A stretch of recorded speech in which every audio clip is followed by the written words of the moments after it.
Fred Richani of TSC. In this interview, we chat with the Exceptional Beings cast of Ciarra Carter, Rachel Thundat, and Dane Oliver, plus director Njedeh Anthony, who discuss their new sci-fi film, available to stream now on Amazon Prime Video, Apple TV, YouTube, and all major video-on-demand platforms. A truce was made to preserve humanity. Godhood was to remain a myth, and their existence hidden from humanity. This was the law set by the gods for men. But the question never asked, was there anything else between gods and men? If she was able to see me, she is no human. Your hunger for knowledge is unholy.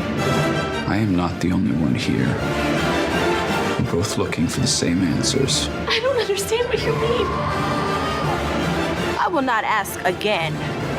You will tell me everything. What makes you so special? I swear I don't know what you're talking about. And you're not one of us, not one of them. But there is another truce. In that truce, Jockston City is open to everything, every creature, every being.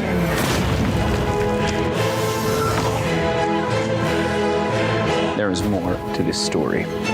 Well, everyone, thank you so much for joining us. We just checked out the trailer for Exceptional Beings, sci-fi, plot twists, mystery, visual effects, a lot of history as well, going through the different times and everything else. Before we dive into the full journey of this awesome film, can you just talk about how it feels to be on the other side of this? Oh my goodness, it was crazy because we had to do the tests.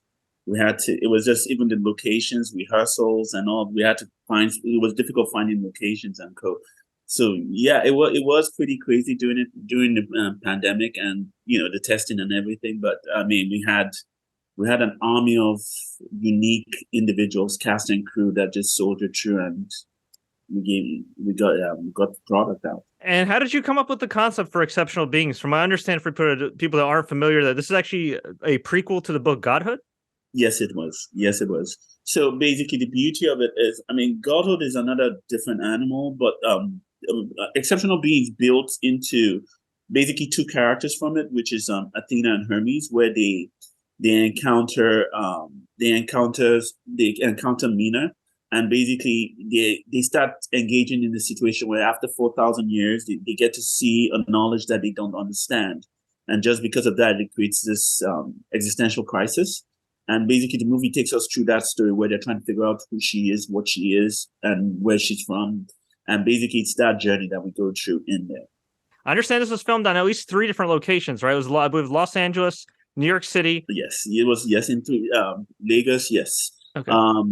Actually, there's in terms of there's a 4th location. My mind is going blank right now, but but yeah, we had to keep moving. It was actually, I mean, the cast would tell you, it was almost like a journey. We kept going from one place. We went to one desert, moved down to Morongo. It was just, and when we were shooting in Lagos, we actually had to, because of the time zone.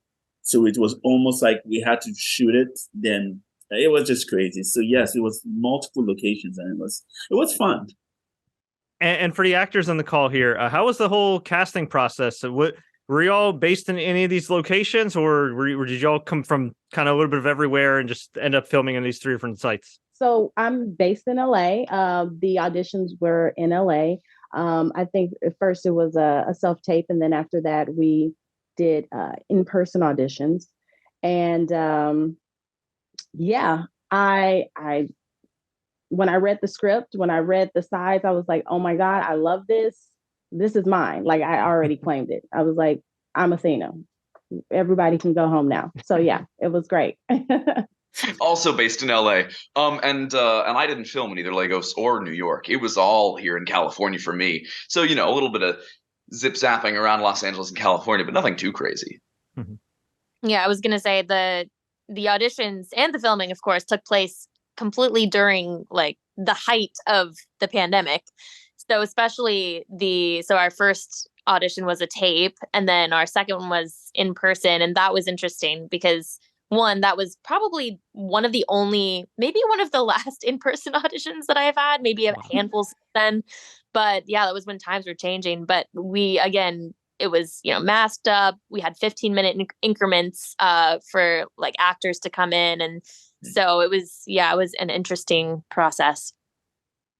And Rachel, one of the recurring motifs throughout the film is you have to keep saying, Amina Bahari, Amina Bahari. Who are you? Amina Bahari. So like, I know like actresses are really kind of memorize and drill their lines. Like, did you ever just keep hearing that line like in your sleep and repeating it like in the morning? Absolutely. It's that. And I don't know what you're talking about. Oh man. So with all the challenges that you had, I mean, the film turned out awesome, but I would imagine it was also an arduous process for everything involved, including the visual effects and everything else. So what did each of you learn about yourselves during this whole process with this film? Rachel, we can start with you. Ooh, what did I learn about myself? Well, if we're going into a technical detail here, I learned that I could do jujitsu. I learned that I really like stunt work. And Njedeh was very gracious in allowing me to do a lot of the stunt work. I did have a stunt double, but I told him and her, like, I'm going to do as much as I can and please let me. And it was very fun. We did several stunt rehearsals beforehand. I got to learn jujitsu in like 2 hours. It was great. So yeah. Wow, the process was amazing. But let's see, what did I learn about myself? Well, I did learn that I can't do a roundhouse kick. Okay. But playing a guy was like the ultimate thing. So that's, I will always take with me for sure. But it was a lot of fun. We had some good times. We did. Hey, in fairness, not everybody can do a roundhouse kick, so don't feel too bad. I can't. Just Dane can. It is too early in the morning for what did I learn about myself? Oh my God. I have not had enough caffeine for that kind of introspection. I learned about myself. I learned that I love long, flappy coats. I was reminded that I love my job. I mean, you always take just a little piece of this character and a little piece of that character, and it becomes a part of your soul. I don't know if that's a specific lesson that I can like put my finger on and be like, this was the moral of exceptional beings for Dane Oliver. But I definitely processed a great deal of my character's curiosity and empathy, and that all stuck with me after filming. Yeah. Hey, good answer. My apologies. We're here in New York. We forget, we're talking to people from the West Coast, so we appreciate you. We appreciate you waking up early for us. And Njedeh, what about you as the co-director of this film? Was there anything you learned about yourself that you can apply to the rest of your filmmaking career? I mean, you're always learning on set. It's like basically, and that's the thing with independent movies, which is beautiful. It's to some people it might not be. It's like you learn to wear multiple hats. You have to have an idea of the editing. You have to have an idea of cinematography. You have to have an idea of a little bit of what everybody does, so you're not foreign to it. So I did. Again, if I keep doing this, I'm very sure even after 30 or 40 movies, I'll probably still keep learning stuff about the movie and learning more about myself. But I think the beautiful thing is just about this passion and the fact that, once you love what you do, then you don't care how long you're working doing it. I also loved about the film was the culture, the history, the different languages that were spoken. I counted at least 3. So how many total languages were spoken in this film? And for the actors on here, how many languages can y'all actually speak? I think there were like 5 languages. Wow. There were 5 languages in there. For me, I don't know how many. I can speak just 2. So yeah. Everybody else? So in the film, I think for me, it's just English. And then I throw in a little tiny bit of Greek that I hope I didn't slaughter too horribly. As far as like languages I speak fluently, English. I can get by in French, but like English. Fluent English. Hey. I hope you guys can understand me. I can order my food in Spanish very well. I dabble a little bit in Italian, a little bit. Okay. And I think that's probably it. I speak English really well. Damn straight you do. Maybe not that well sometimes, but yeah. What would you say you're most proud about the film from like an artistic sense? I've seen the movie literally, and I'm not exaggerating, at least maybe 1,000 times. Wow. And what I do love about it is just the idea of every time I see it, it's like I see something new. And I'm like, okay, that's nice. And I love the idea of certain subtle things that, the actors did or the DP did, or I start seeing tiny things. Some things might have been mistakes. You understand? That came out really well and basically made it look good. But I just love the idea of it's something I am proud of. I'm proud of, what the magic that the actors brought to it. I mean, it's like what they did is it's just they went way over and beyond. The movie rested on their shoulders and they carried it way higher. So I am so proud of what they did, and I'm so proud to watch them make the words real. Now, before we let y'all go, we always like to ask our guests some kind of random and rapid fire questions just to get to know them better. Are you ready? No. So ready. Good answer. All right. If you each could have one superpower, what would it be? Healing. I would love to be able to split myself into like 5 different parts so I could be in 5 different places at the same time. Read minds. I'm always fascinated with what people are thinking. In the context of exceptional beings, I'll be a god. Oh, I love that. I love that. Are there 1 or 2 people y'all could name either in acting or filmmaking who inspired you to get into this industry? I'm really inspired by Heath Ledger as a transformative actor. Gosh, it's so many. If I just name one person, I would just feel really bad. But let's Angelina Jolie, Angela Bassett, Diane Carroll, Vivica A. Fox. I love Cindy Crawford. Betty Davis. Yes. It just goes on and on. It's hard for me to name like actors who inspired me to get into it, because the thing that actually inspired me to get into acting was the storytelling. So it wasn't just the actors. It wasn't like I saw someone's career and was like, I want to do that. It was that I, watched Spielberg's Indiana Jones and then spent the next, 6 days, I'm sure, just annoying the hell out of my parents as I, ran and dove and tumbled across the beds in the house. And looking for hats, right? I can see you doing that too. Oh my God. 100%. I was a terror after you let me watch any kind of action adventure. Yeah, so for me, it wasn't a specific actor. It was just storytelling in general. It's Christopher Nolan and Denzel Washington. To be those are just all great inspirations for sure. This is going to be a bit of a tough one. Try not to offend each other. Besides yourselves, who's your favorite character from Exceptional Beings?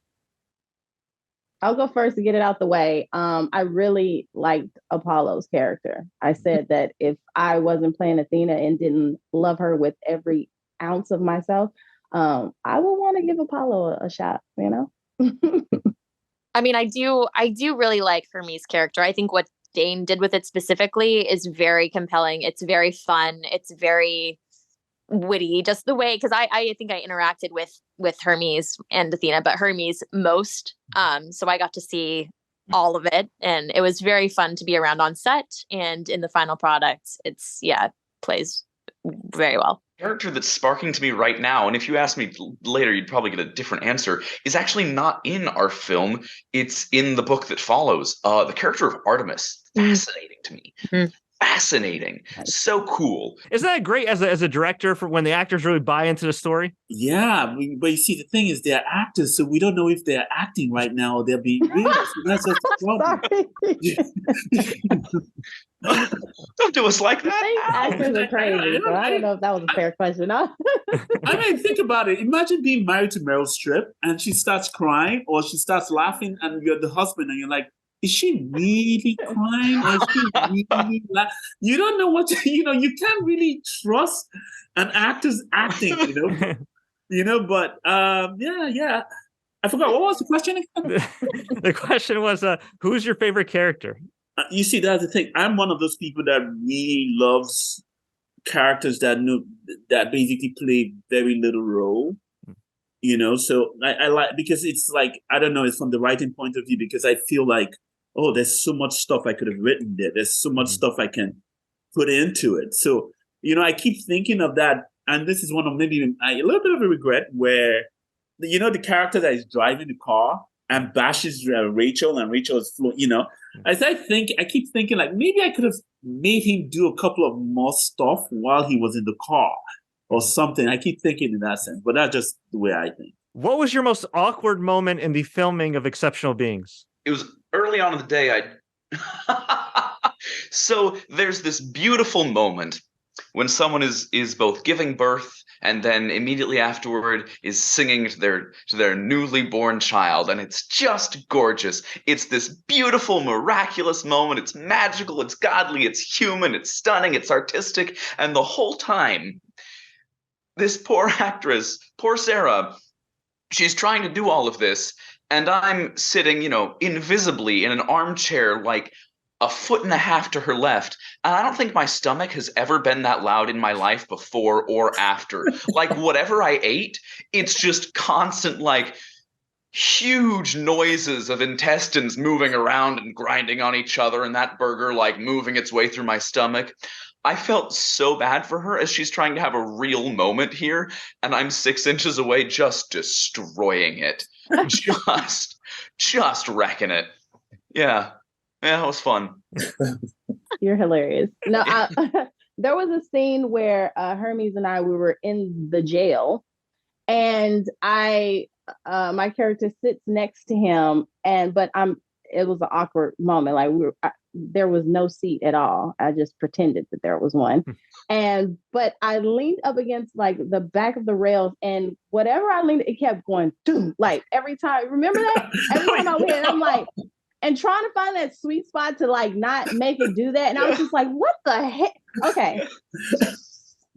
Do that again. Okay. It was crazy. But okay, let me just say just a little on that. On post-production, we saw that and we were like, okay, this is so good to take out. So we left it in there. Because I think I don't know if Dane surprised you when he threw the apple boom in there or something like that.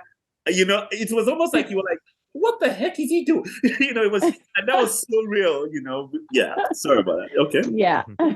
Good stuff. The thing that I thought of was our first day of filming was the plane scene. And that was so fun. But, Mina's there on the plane. She's crying and whatever. And I think our sound guy was like, okay, do one take, but like, I don't know, he said it in a way I didn't understand, but he basically meant don't make any noise. But instead I was like, I went full force, like crying and whatever. And then he comes back after, like, hey, so let me just rephrase that. Like, can you just be completely silent? And I was like, oh, that's what you meant. Okay. I have one, just one. I remember this one. Okay, I just thought about it now. There was a police station scene, and there was supposed to be something that I think so. Basically, I was with the stunt coordinator, and there was Rachel and her double, and they were like, "Okay, all right, so who's going to do it right now?" And I turned, and two of them look at me, and I'm like, "Okay." I didn't at that point in time. I got because it was like it's normally it's easy that you point to the stunt double, but there was Rachel was like, I'm ready to go. And I was like, okay, let's Rachel do it. And all that. A little bit of intimidation. I love it. Oh, man. Why should people watch Exceptional Beings? It's an exceptional movie. Exactly. Exceptional plot, exceptional actors, exceptional cast, exceptional crew, exceptional plots, exceptional twist.